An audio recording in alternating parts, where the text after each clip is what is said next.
Amor e Azeitonas, resumo dos capítulos anteriores. A cidade perdida de Atlântida foi o que tornou Olive Varanax e o pai inseparáveis. Durante a infância da garota, os dois passavam horas, dias, meses, talvez até anos tentando descobrir a real localização da ilha submersa. Até que ele foi embora, sem dar qualquer explicação. O tempo passou e, aos 17 anos, Liv, como ela prefere ser chamada, tem uma ótima vida ao lado da mãe, do padrasto e do irmão mais novo. Mas é claro que antigas feridas não cicatrizam facilmente.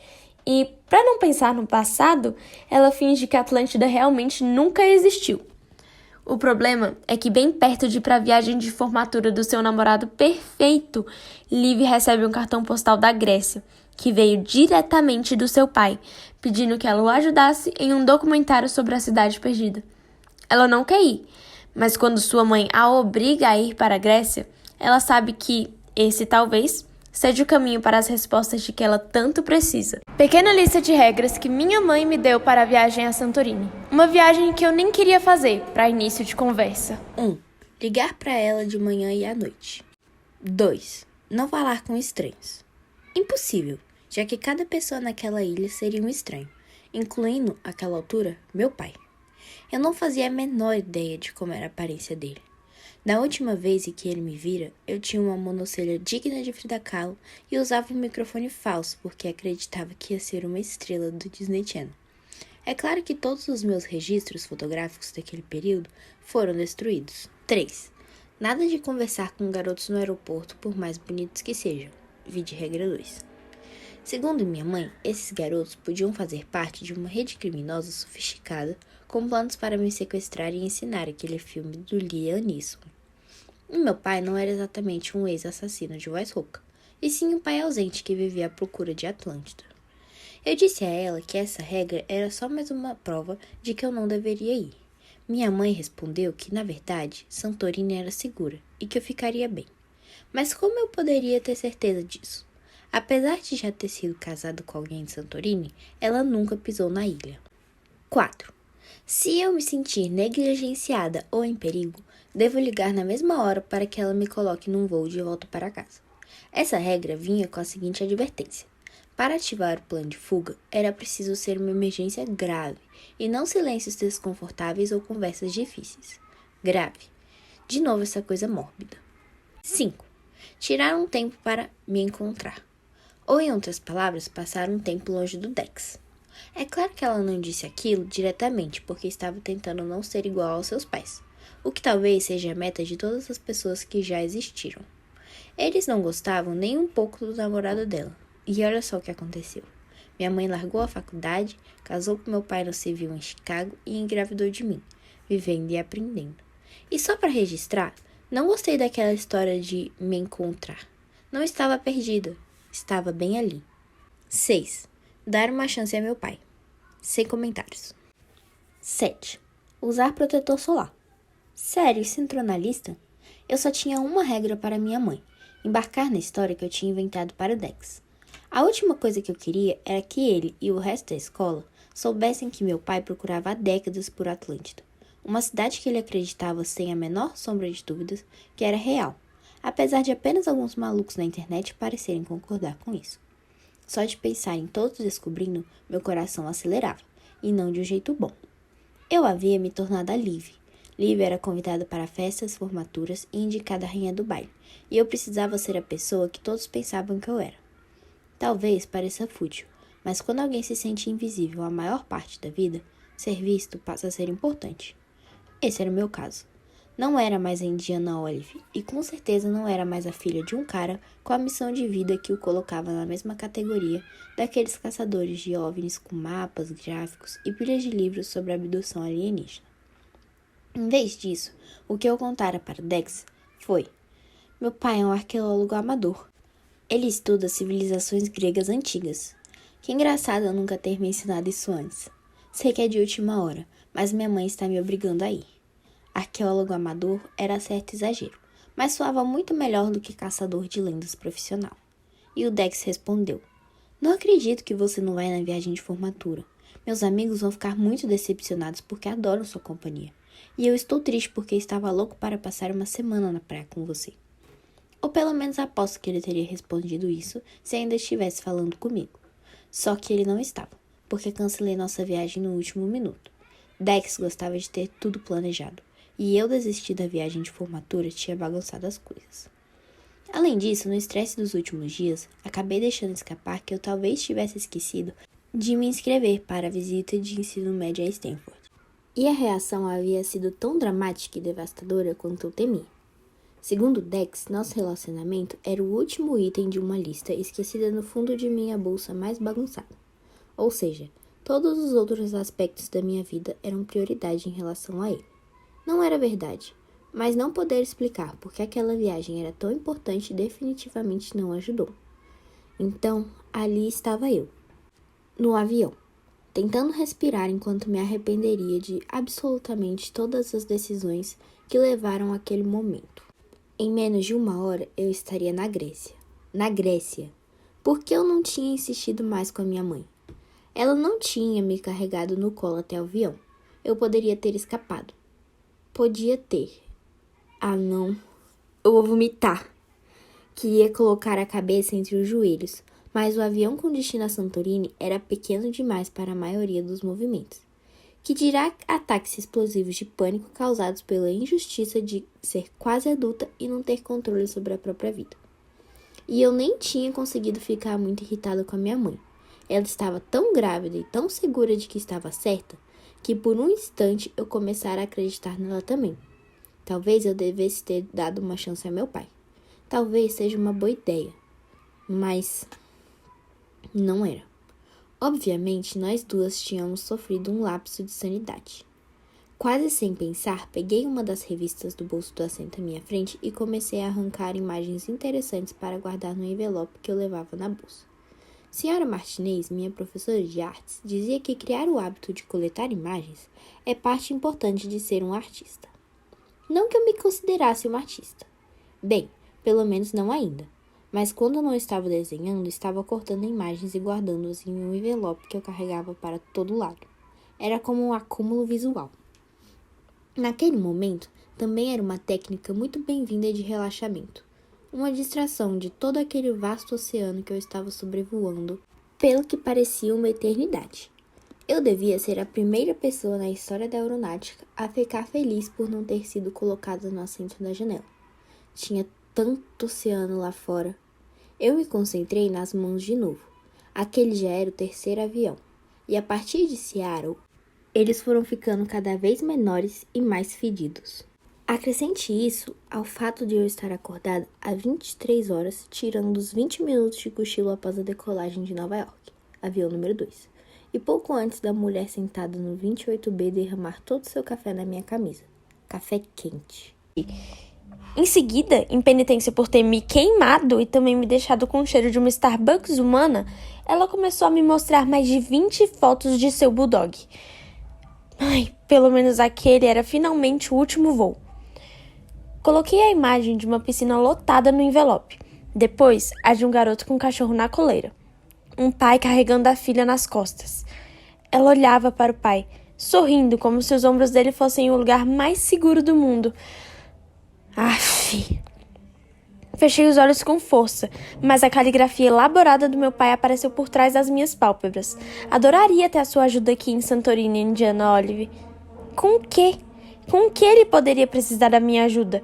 Larguei a revista e peguei meu celular na mochila outra vez, caso alguma mensagem do Dex tivesse conseguido me encontrar sobre o Atlântico. Mas não. Só tinha que ele havia me mandado na noite anterior, quando devia ter ido me visitar, mas aparentemente estava ocupado. Foi mal, não vai dar pra eu ir. Te vejo em 2 semanas. Aqueles pontos pareceram passivo-agressivos. Era possível a pontuação ser passivo-agressiva? Em seguida, vinha minha resposta, exageradamente animada em razão do nervosismo. 2 semanas passam rapidinho, já estou com saudade. Espero que se divirta muito em Balboa. Então, tinha entrado em pânico e acrescentado um monte de emojis melosos que faziam eu me odiar mais a cada vez que eu os olhava. Não era de admirar que Dex não tinha respondido. Devia estar repensando cada minuto do nosso tempo juntos. Reler a ruína que era nosso histórico de mensagens me fazia sentir como se um elefante estivesse sentado no meu peito para desfrutar um tranquilo chá da tarde. Então larguei o celular e tentei me acalmar, dando uma olhada no que eu tinha na mochila. Caderno de desenho, lápis, aquarelas, maquiagem, garrafa d'água, diário. Eu quase tinha estourado o limite de peso da bagagem de mão, mas sou meio possessiva com as minhas coisas. Dex brinca que sou acumuladora, já que cada centímetro do meu quarto está ocupado, inclusive com uma dúzia de plantas e um mini jardim de suculentas. Não é que eu não goste de jogar nada fora, mas gosto de guardar coisas.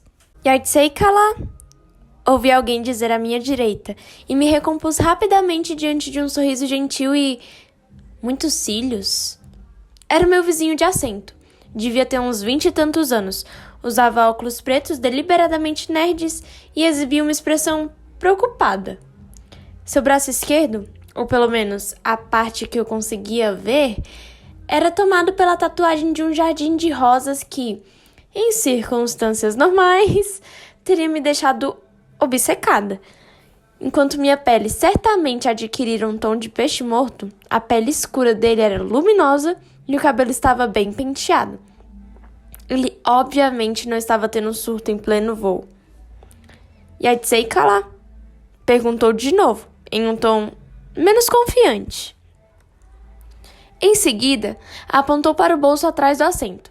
Será que estava oferecendo sua revista para os meus dedos nervosos? Sinto muito, eu não sei o que isso quer dizer. Gaguejei. Pelo menos estava resolvido o dilema do idioma grego. Vinha me perguntando se eu lembraria de todo o grego que aprendi quando era criança. A resposta era um grande não. O rosto dele se iluminou com um sorriso aliviado, os dentes brancos reluzindo. Ah, graças a Deus você é americana. O sotaque dele parecia de Minnesota? Chicago? Talvez eu devesse saber, tendo nascido lá e tudo mais. Achei que você fosse grega, continuou ele. E estava tentando falar a única frase que sei. Você está passando mal? Tem um saco de vômito se precisar. Ele apontou para o bolso de trás do assento de novo. Não estou passando mal. Também não sou muito grega. Só estou... Procurei pela palavra. Paralisada? Horrorizada? Nervosa. Ele olhou para minha pilha de páginas arrancadas da revista e rapidamente guardei-as no envelope. O rosto queimando. Aerofobia, disse ele. É um espanto não sermos todos afetados por isso, já que estamos literalmente sendo lançados pelo ar dentro de uma lata de sardinhas gigantesca que pode despencar a qualquer instante. Você pensa nessas coisas?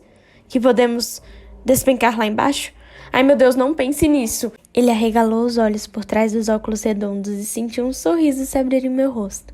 Ressaltar o perigo iminente pode não ser a melhor maneira de acalmar um passageiro nervoso, mas estava dando certo comigo. Além disso, era bom conversar. Muito bom. Na verdade, não tenho medo de avião. Tenho mais medo do que vai acontecer depois que a gente pousar. Ele se inclinou para frente, à espera de uma boa fofoca. Ah, é? Se ele queria uma história interessante, definitivamente conseguiria comigo. Estou aqui para visitar uma pessoa. É meio complicado. Um namorado, declarou ele. Balancei a cabeça. Não, meu namorado ficou em Seattle. Eu ia mesmo contar aquilo para um estranho? E assim, a regra número 2 da lista da minha mãe, não falar com estranhos, não passava de uma lembrança fugaz. Eu não ia conseguir me conter, depois de todas as mentiras que contara ao Dex e aos meus amigos naquela semana. Eu era o equivalente emocional de um balão prestes a explodir. É o meu pai. Ele mora em Santorini e não o vejo desde que eu tinha 8 anos. Ele me observou por um instante, esperando o resto da história. Quando viu que nada mais viria, sua expressão se suavizou e ele rapidamente abandonou o olhar curioso. Sério? Disse ele arrastando as sílabas. Foi um sério simpático. Um sério gentil. Senti um nó se desfazer dentro de mim. Ele fez uma pausa. Então, estendeu a mão com calma. Meu nome é Henrique. Liv. Peguei a mão quente e firme dele na minha e por um instante me senti segura. Ele inclinou a cabeça em direção à janela. Sobre a situação com seu pai, isso é muito importante. Ele olhava nos meus olhos, o que me fazia sentir uma pequena faísca de esperança. Será que ele era uma pessoa mágica que não se intimidaria em abordar o assunto do abandono do meu pai? Eu sempre me perguntara se alguém assim existia mesmo. Ele tinha razão. Minha história com meu pai era muito importante. A coisa mais importante, ou pelo menos costumava ser. E eu tinha arranjado uma oportunidade de falar sobre o assunto sem consequências. Sabe qual a parte mais estranha? Ele assentiu e eu continuei. Meu pai vivia em busca de Atlântida. Ele acha que a cidade perdida ficava em Santorini e passou a maior parte da vida procurando-a. Por isso que ele foi embora. Um dia eu voltei da escola e ele havia sumido. Eu tinha guardado aquelas palavras por tanto tempo que pareciam enferrujadas e cobertas de teias de aranha. Houve um longo silêncio e daquela vez a expressão no rosto de Henrique era nítida. Espanto. A cidade perdida de Atlântida? Você está falando da cidade feita de ouro? Essa é Eldorado. Balancei a cabeça 1 milhão de fatos vindo à minha mente. Apesar das minhas tentativas de enfiá-los em um canto empoeirado do meu cérebro, eu sabia quase tudo o que havia para se saber sobre Atlântida. Eu sabia muita coisa antes de meu pai partir, e estudar o assunto por anos depois que ele for embora. O fato de que eu já me orgulhara de ser uma enciclopédia ambulante sobre a Atlântida era humilhante. Atlântida é a que afundou, expliquei. Henrique se endireitou no assento, animado, batendo a bandeja com os joelhos. Isso! Eu já vi um filme sobre essa história. É uma cidade submarina, não é? Bem, não exatamente, falei. A resposta de Henrique era típica. As pessoas achavam que sabiam a história de Atlântida, mas não sabiam. Não como eu sabia. Não falavam com propriedade como meu pai, se é que ele falava daquele jeito. A maioria das adaptações tomavam muitas liberdades, o que era impressionante, considerando como a história já era ridícula por si só. Eu podia ver as perguntas surgindo na mente dele. Precisava explicar a premissa básica, contar os fatos, e então poderíamos seguir em frente. Atlântida foi uma cidade construída em uma ilha por Poseidon, o deus dos mares. As pessoas que viviam lá eram metade deuses e metade humanos. Um dos povos mais ricos e avançados que já existiram. A ilha tinha o formato de um círculo e era constituída por anéis alternados de terra e água. Formei um anel com os meus dedos, então apontei para o centro. Havia um templo no meio, cheio de estátuas douradas. As pessoas tinham tudo, como plantas e animais exóticos, e um tipo próprio de metal precioso. Construções bonitas, tudo mesmo. Mas, em vez de serem gratas pelo que tinham, fizeram planos para conquistar o resto do mundo. Então, os deuses decidiram que eram ingratos e ordenaram que o oceano engolisse a ilha inteira. Nunca mais se ouviu falar deles. Fiz uma dancinha com as mãos. Atlântida, em poucas palavras. Uma história sobre um povo mítico que me fazia lembrar tanto do meu pai que chegava a doer. Nós também não tínhamos sido suficiente para ele. Henrique ainda me observava, não como quem julgava minha explicação ou os dedos que eu ainda balançava, apenas surpreso. É um mito, falei como se não estivesse óbvio e descansei as mãos no meu colo. Uma fábula com moral, seja grato pelo que tem ou os deuses vão te punir. Minha voz soou tão amarga quanto o café da 28B. Mas em vez de ficar sem graça, Henrique ajeitou os óculos pensativamente, aproximando-se. Mas as pessoas ainda procuram por ela. Seu pai está procurando por ela. As pessoas procuram há milhares de anos, mas ninguém nunca encontrou uma prova definitiva. Havia teorias sobre Atlântida por todo o mundo. Aponte para qualquer lugar do globo terrestre e pode apostar que, em algum momento, algum caçador de Atlântida chegou à conclusão de que aquela era a única localização possível para a cidade perdida. Antártida, o deserto do Saara, a floresta amazônica, no minúsculo universo dos caçadores de Atlântida, todas essas teorias eram viáveis, mas fortemente contestadas. Foram feitas diversas expedições, cientistas foram convocados, até os nazistas procuraram a Atlântida. Achavam que a raça ariana devia descender dos semideuses atlantes, pois é repugnante. E por que seu pai acha que fica em Santorini? Bem, eu comecei a me arrepender de ter contado tudo aquilo ao Henrique. Estávamos mergulhando no fundo demais nesse assunto. Mas era mesmo com a Atlântida. Quanto mais as pessoas sabiam, mais queriam saber. E eu entendia, já tinha sido assim. Na verdade, Santorini é uma das teorias principais, porque a ilha tem várias similaridades que batem com a lenda. Meu pai tenta encontrar prova disso desde que me entendo por gente. Henrique coçou o queixo pensativamente. Então seu pai é um explorador. Não pude deixar de rir. Explorador era uma palavra muito mais gentil do que as que eu tinha ouvido serem usadas para descrever pessoas como meu pai ao longo dos anos. E provavelmente era mais gentil do que ele merecia. Mas senti meus ombros relaxarem mesmo assim. Eu já tinha percebido que Henrique era o tipo de pessoa que dava às outras o benefício da dúvida. Meu pai também era assim. Talvez ainda fosse. Eu não sabia mais. Tipo isso. Henrique abriu um sorriso. Bem, não precisa me explicar como é. Tem um desses na minha vida também. Ergui as sobrancelhas. Um caçador de Atlântida? Pô, ele é um arqueólogo. No sussurro da última palavra, eu caí na risada. Henrique riu também. A risada dele era ridícula. Parecia uma mula. E o homem sentado à nossa frente se virou e nos lançou um olhar feio. Mas Henrique o ignorou.